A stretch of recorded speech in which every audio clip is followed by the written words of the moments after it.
63ാം സംസ്ഥാന സ്കൂൾ കലോത്സവത്തിന് രണ്ടാം ദിനമായി ഇന്ന് ജനകീയ ഇനങ്ങളെല്ലാം വേദിയിൽ നിറയും. നേരത്തെ ചേച്ചി സൂചിപ്പിച്ചു കഴിഞ്ഞു. അപ്പോൾ ആദ്യ ദിനം കണ്ണൂർ ഒന്നാമതെത്തുന്നു എന്ന പ്രത്യേകത കൊണ്ട് അപ്പോൾ കണ്ണൂർകാരിയായ മേഘനയാണ് ഇന്ന് ആദ്യം തന്നെ നമ്മുടെ റിപ്പോർട്ടുമായി എത്തുന്നത് ലൈവ്. ഒപ്പം സജോ ദേവസ്യ ഉണ്ട്, സലീം മാലിക്കും ഉണ്ട്.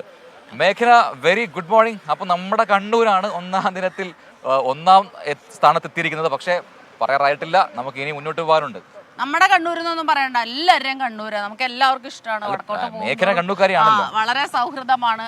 സ്വന്തം ജില്ല എന്ന് പറഞ്ഞിട്ടെ നമ്മുടെ കണ്ണൂർ എന്ന് പറയാനുള്ള ഒരു ശ്രമമാണ്. നമ്മുടെ എന്നാ ഓക്കെ. അപ്പൊ മേഘനയോട് ചോദിക്കാം. മേഘന, ഗുഡ് മോർണിംഗ് ഒരിക്കൽ കൂടി. എന്തൊക്കെയാണ് ഇന്നലെ കണ്ട വിശേഷങ്ങൾ? ഇന്ന് ഏതെല്ലാം ഇനങ്ങൾ ഉണ്ടാകും, പറയൂ. Good morning Prajin and Smitha. Prajin പറഞ്ഞതുപോലെ തന്നെ നമ്മുടെ കണ്ണൂരാണ്. നമ്മുടെ കണ്ണൂർ ഒന്നാം സ്ഥാനത്ത് 215 പോയിന്റുമായി ഇന്നലെ 58 മത്സരങ്ങൾ അവസാനിക്കുമ്പോൾ 215 പോയിന്റുമായാണ് കണ്ണൂർ ഒന്നാം സ്ഥാനത്തെത്തിയിരിക്കുന്നത്. പക്ഷേ ഇതൊരു ആധികാരിക വിജയമായി അല്ലെങ്കിൽ ആധികാരിക ലീഡായി കണക്കാക്കാൻ കഴിയില്ല. അത് ഇന്നും മത്സരങ്ങൾ നടക്കും. ഇനി വരുന്ന 4 ദിവസങ്ങൾ കൊണ്ട് ഈ ഒരു പോയിന്റ് നില മാറി മറിയാനുള്ള എല്ലാ സാധ്യതയുമുണ്ട്. പക്ഷേ നമ്മൾ കണ്ണൂർകാർ ആഗ്രഹിക്കുന്നത് കഴിഞ്ഞ തവണത്തെ പോലെ കണ്ണൂരിലേക്ക് കപ്പ് പോകുമെന്നുള്ളതാണ്.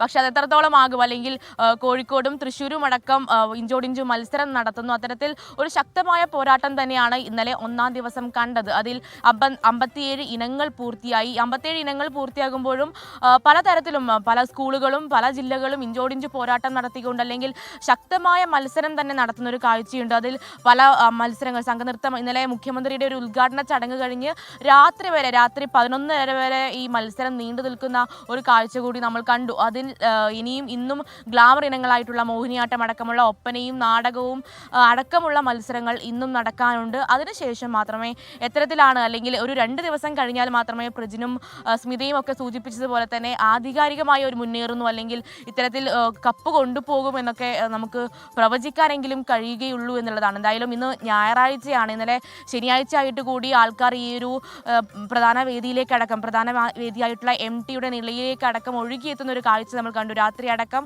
ആൾക്കാർ നമ്മുടെ പവലിയനിലടക്കം ആൾക്കാർ തിങ്ങിക്കൂടി അല്ലെങ്കിൽ ഇത്തരത്തിലൊരു കലോത്സവം വൈവാക്കുന്ന ഒരു കാഴ്ച നമ്മൾ കണ്ടതാണ്. അതിൽ ഇന്ന് ഞായറാഴ്ച കൂടി ആയതുകൊണ്ട് തന്നെ ഇത്തരത്തിൽ ഒരു നല്ല ആൾക്കാർ ഈ ഒരു കലാമത്സരങ്ങൾ കാണാൻ എത്തുമെന്ന കാര്യത്തിൽ ഒരു സംശയവുമില്ല. അങ്ങനെയാണ് ഈ തിരുവനന്തപുരം ജില്ല ഈ ഒരു കലോത്സവ മത്സരങ്ങളെ, അത് നമ്മൾ പ്രതീക്ഷിച്ചതിനേക്കാളും അധികം ഈ കലോത്സവ മത്സരങ്ങളെ ഏറ്റെടുത്തു എന്നുള്ളതാണ്.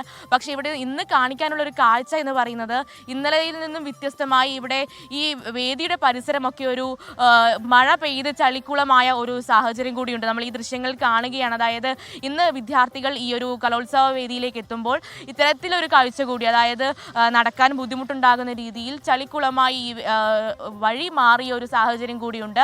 അത് ഇനി കുറച്ച് വെയിൽ വന്ന് ഒന്ന് റെഡിയായാൽ മാത്രമേ പ്രജിനും സ്മിതയ്ക്കും അടക്കം ഇവിടെ വന്ന് ആ കുട്ടികളുടെ കൂടെ ഒന്ന് അടിപൊളിയാക്കി വൈബാക്കാൻ കഴിയുകയുള്ളൂ എന്നുള്ള ഒരു കാര്യം കൂടി നമ്മൾ ഓർമ്മിപ്പിക്കുകയാണ്.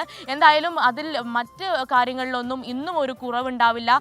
വിവിധ ഗ്ലാമർ ഇനങ്ങൾ, അത് ഒപ്പന, മോഹിനിയാട്ടം, തിരുവാതിര, അടക്കമുള്ള മത്സരങ്ങൾ, പൂരക്കളിയും മാർഗം കളിയും അടക്കമുള്ള മത്സരങ്ങൾ ഇന്നും വേദിയിലേക്ക് എത്തുന്നുണ്ട്. ഇതിൽ കാണാൻ നിറയെ കാണികൾ, അതായത് ഈ മത്സരങ്ങൾ കാണാൻ നിറയെ കാണികൾ എത്തുന്നു. ആ കാണികൾ ഈ ഒരു തലസ്ഥാനത്തെ കലയുടെ ഒരു തലസ്ഥാനമാക്കി മാറ്റുന്നതിൽ ഈ കാണികൾ പ്രധാനപ്പെട്ട പങ്ക് വഹിക്കുന്നു എന്ന കാര്യത്തിലും സംശയമില്ല.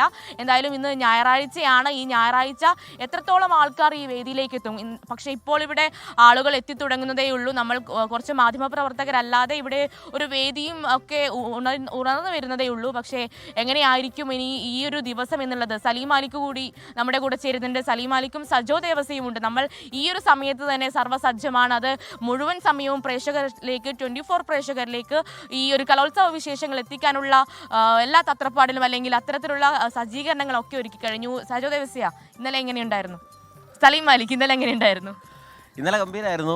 ഇപ്പോൾ മേഘ്ന പറഞ്ഞതുപോലെ നമ്മുടെ കണ്ണൂർ അങ്ങനെ എളുപ്പത്തിൽ കപ്പൊന്നും കൊണ്ടുപോകില്ല. 215 പോയിന്റ് കണ്ണൂരിനുണ്ടെങ്കിൽ 214 പോയിന്റ് തൃശ്ശൂരിന് തൊട്ട് പിറകിലുണ്ട്. അതുപോലെ തന്നെ കോഴിക്കോട് 213 പോയിന്റുമായി 3-ാം സ്ഥാനത്തുണ്ട്. അതായത് വെറും 1 പോയിന്റിൻ്റെ വ്യത്യാസത്തിലാണ് കണ്ണൂരിൻ്റെ 1-ാം സ്ഥാനം, അതുപോലെ തന്നെ തൃശ്ശൂരിൻ്റെ 2-ാം സ്ഥാനം. അപ്പോൾ കനത്ത മത്സരം എന്ന് പറഞ്ഞാൽ അതിശക്തമായ മത്സരമാണ് ജില്ലകൾ തമ്മിൽ നടക്കുന്നത് എന്നുള്ളതാണ് പ്രധാനപ്പെട്ട കാര്യം. പിന്നെ ഇന്നലെ വൈകുന്നേരം തിരുവനന്തപുരത്ത് വലിയ ആൾക്കൂട്ടം ഇതുമായി ബന്ധപ്പെട്ട് കലോത്സവത്തിനുണ്ടായിരുന്നെങ്കിൽ പകൽ ശുഷ്കമായി ശുഷ്കമായിരുന്നു വേദി എന്നുള്ളതാണ്. അത് ഇന്ന് പക്ഷേ ഞായറാഴ്ചയാണ്, അതുകൊണ്ട് തന്നെ ഇന്നത്തെ രാവിലെ സമയങ്ങൾ, പകൽ സമയങ്ങളിൽ കൂടി ഇവിടേക്ക് ആളുകൾ എത്തുമോ എന്നുള്ള ഒരു ആശങ്ക നമുക്കുണ്ട്. പക്ഷേ ഞായറാഴ്ച ആയതുകൊണ്ട് തന്നെ ആളുകൾ കൂടുതലായി എത്തും എന്ന് നമ്മൾ മനസ്സിലാക്കുന്നു, പ്രതീക്ഷിക്കുന്നു. അതിനോടൊപ്പം തന്നെ ഇന്നത്തെ പ്രധാനപ്പെട്ട മാറ്റം തൈക്കാട് ഭാരത് ഭവനിൽ നടന്ന 2 മത്സരങ്ങൾ ഇന്ന് മാറ്റി തൈക്കാട് LPSലേക്ക് ആക്കിയിട്ടുണ്ട്. അങ്ങനെ ചില മാറ്റങ്ങൾ ഏറ്റവും അവസാന റൗണ്ടിൽ വന്നു എന്നുള്ള കാര്യമുണ്ട്. അത് ഇന്ന് മാത്രമല്ല 7-ാം തീയതിയും ആ മാറ്റമുണ്ട്. ഒപ്പം തന്നെ മത്സരങ്ങളിലാണെങ്കിൽ ഇന്നലെ ഈ വേദി 1 മുതൽ വേദി 8 വരെയുള്ള മത്സരങ്ങളിൽ രാത്രി 11 മണി കഴിഞ്ഞിട്ടും രാത്രി 11:30 കഴിഞ്ഞിട്ടും മത്സരങ്ങൾ പൂർത്തിയാകാത്തൊരു സാഹചര്യം ഉണ്ടായിരുന്നു. പിന്നീട് വേദി 15-ലും രാത്രി വൈകിയും 12 മണിയോടുകൂടിയും മത്സരങ്ങൾ തുടരുന്നൊരു സാഹചര്യം ഉണ്ടായിരുന്നു. അങ്ങനെ ഈ മത്സരം അതിൻ്റെ ആവേശത്തോടു കൂടി തുടരുമ്പോൾ, അത് ആ നിലയിൽ തന്നെ വലിയ ആവേശത്തോടു കൂടി തുടരുമ്പോൾ ഈ മത്സരങ്ങൾ വൈകുന്ന സാഹചര്യം, പ്രത്യേകിച്ചും അവസാന നിമിഷമൊക്കെ അപ്പീലുമായി എത്തുന്ന വിദ്യാർത്ഥികൾ കൂടി വരുന്നതോടുകൂടി ഈ കലോത്സവത്തിന്റെ സമയക്രമമൊക്കെ മാറി മറിയുന്നുണ്ട്. എന്തായാലും ആവേശത്തിനൊട്ടും കുറവില്ല, മത്സരബുദ്ധിക്ക് ഒട്ടും കുറവില്ല. ഇപ്പോൾ ഇന്നും ആ നിലയിലുള്ള ഗ്ലാമർ ഇനങ്ങൾ പലതാണ് വേദിയിൽ നടക്കുന്നത്. നമുക്കൊപ്പം സജോ ദേവസ്യ കൂടി ചേരുകയാണ്. ഇന്നലെ നമ്മൾ കളറാക്കി, അപ്പോൾ അതുപോലെ തന്നെ ഇന്നും ആക്കും. പക്ഷേ നിരവധി ഗ്ലാമർ മത്സരങ്ങൾ ഉൾപ്പെടെ ഇപ്പോൾ ഒപ്പനയോടുകൂടി പ്രധാന വേദിയും ഉണരും. ഇന്നത്തെ പ്രധാന മത്സരങ്ങൾ എന്തൊക്കെയാണ്? അതായത് പ്രധാന വേദിയിൽ ഒപ്പനയാണ് നടക്കുന്നത്. അതായത് ഒപ്പന തന്നെയാണ് ഏറ്റവും ഗ്ലാമറായിട്ട്. അതായത് മറ്റു ഏതൊരു കലോത്സവം എടുത്തു കഴിഞ്ഞാൽ നമ്മൾ ശ്രദ്ധിച്ചാൽ മനസ്സിലാവും, ഒപ്പനയ്ക്ക് ധാരാളം ആരാധകരും കാര്യമായി തന്നെ ആളുകൾ എത്തി വീക്ഷിക്കാനായിട്ടുള്ള ആളുകൾ എത്തുന്നു. പക്ഷേ തിരുവനന്തപുരത്തെ വേദി കഴിഞ്ഞ ദിവസം എടുത്ത് പരിശോധിച്ചാൽ പ്രധാന വേദികളിലെ രാവിലെയൊക്കെ വലിയ തോതിൽ ശുഷ്കമായിരുന്നു, നേരത്തെ സലീം സൂചിപ്പിച്ചതുപോലെ. പക്ഷേ വൈകുന്നേരത്തോടു കൂടി വലിയ തോതിൽ കാര്യമായ സാന്നിധ്യം അതിന് മാറ്റം ഉണ്ടായി എന്ന് കാണാം. ഇന്നിപ്പോൾ ഒരു അവധി ദിനം എന്ന നിലയ്ക്ക് ആളുകൾ കൂടുതൽ എത്തുമെന്ന് നമുക്ക് പ്രത്യേകിക്കുക. അതായത് പ്രധാന വേദി MD എന്നുള്ള എന്ന സെൻട്രൽ സ്റ്റേഡിയത്തിലെ പ്രധാന വേദിയിൽ ഒപ്പന മത്സരങ്ങൾ നടക്കും. അത് തന്നെയാണ് 9:00 ആദ്യ മത്സരം. പിന്നീട് ടാഗോർ തിയേറ്ററിൽ നാടകം സ്വാഭാവികമായും ഇപ്പോൾ സ്കൂൾ കലോത്സവത്തിലെ നാടകങ്ങൾ മികച്ച നിലവാരം പുലർത്തുന്നത് കഴിഞ്ഞ കുറേയധികം കലോത്സവങ്ങളായി. കാരണം കഴിഞ്ഞ കലോത്സവത്തിലൊക്കെ കാര്യമായി തന്നെ വിലയിരുത്തപ്പെട്ടു പോകുന്ന ഒന്നാണ്. അപ്പോൾ അതുകൊണ്ട് അതിനും ധാരാളം, അതായത് അത് ഇവിടുത്തെ വലിയ തോതിലുള്ള ആളുകളുടെ സാന്നിധ്യം നാടകം വീക്ഷിക്കാൻ ഉണ്ടാവാറുണ്ട്. നാടകരംഗത്ത് അങ്ങനെ നാടകത്തെ ഇഷ്ടപ്പെടുന്ന, കലയെ ഇഷ്ടപ്പെടുന്ന ആ നിലയ്ക്കുള്ള ആളുകൾ കൂടിയുണ്ട്. അതാണൊപ്പം ചെണ്ടമേളം അടക്കമുള്ള മറ്റു മത്സരങ്ങൾ കൂടിയുണ്ട്. അതും കൂടുതൽ ആളുകളെ ആകർഷിക്കുന്ന കലാമത്സരം എന്ന നിലയ്ക്കാണ്. പോയിന്റ് ടേബിൾ നേരത്തെ സൂചിപ്പിച്ചതുപോലെ കണ്ണൂർ തന്നെയാണ് കപ്പ് കേട്ടോ, പേടിക്കേണ്ട. മാത്രമല്ല കണ്ണൂരിന് 1 പോയിന്റ് ഉള്ളൂ എന്ന് മാത്രം ഞാൻ ഇടയ്ക്ക് പറയാൻ വിട്ടുപോയതാണ്. സ്കൂളുകളുടെ മത്സരത്തിലെ മേഘന കണ്ണൂരാണ്, സജോ കണ്ണൂരാണ്, ഞാൻ കണ്ണൂരാണ്. അപ്പം അതിലൊന്നും വലിയ കാര്യമൊന്നുമില്ല. ഞങ്ങൾ 2 പേര് മതി, ഞാനും സലിമും പോരെ. മതി ശരി. എന്നും പറയണം കേട്ടോ.